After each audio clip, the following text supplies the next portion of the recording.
కొత్త మాటలు మనం చెప్పం. ఆయన మీద ఒక్క నిజవర్గంలో గెలమున్నాడు మగోడైతే.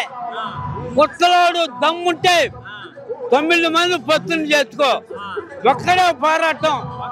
ఆయన రెడ్డి ఒక్కడే అది ఛాలెంజ్ అసలు ఒక్కడే అంటే అసలు భయం అసలు ఉండదు అంతే. మరి చంద్రబాబు గారు నేనే బాగా చేశా, జగన్ ఏం చేయలేదు అన్నాడు. కింద వణుకు పుట్టుంటది ఇప్పటికి. కింద గగ్గల్లో చెమట ఆడికి 75 సంవత్సరాలు ఆడికి కింద ప్యాంట్లో చెమట గారి ఉంటుంది చూడు. వాడు పొత్తులు నాకు తుల్లయ్య నాకు అంటే నాకు ఆడికి ఎంత నవ్వు అంత. వాడు లేబర్ నవ్వుడానికి వస్తాడా మొత్తం మలసులో దాపెట్టుకుని నాకు కొడుకు. మరి ఈసారి జగన్ పాతానికి దొక్కేస్తా, జగన్ చెప్పులు తీసుకోకూడదు అంటాడు. 36 తరాలు రావాలా. ఈ రాజశేఖర్ రెడ్డి కానీ చంద్రబాబు నాయుడు కంటే ముందు పుట్టినాడు వైఎస్ఆర్ జగన్మోహన్ రెడ్డి. వీళ్ళు మొత్తం పుట్టి దగ్గర పేడం తెస్తాడు. నేను చెప్తాను కదా బాబా, వాడు ఎంత బచ్చా అది చాలా బాగా వాడు.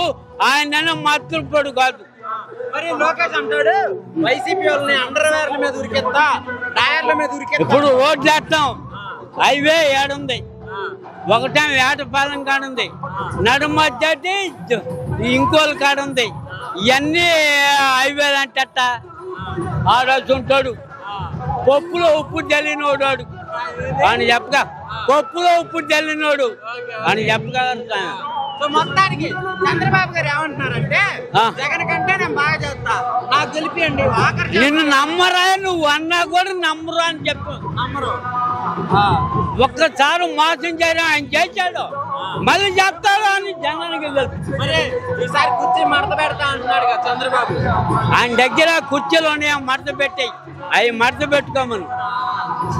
రెడ్డి ఆయన రెడ్డి ఆయన పెట్టాడంటే పథకాలు పెట్టాడు అంటే అంతే చేశాడు.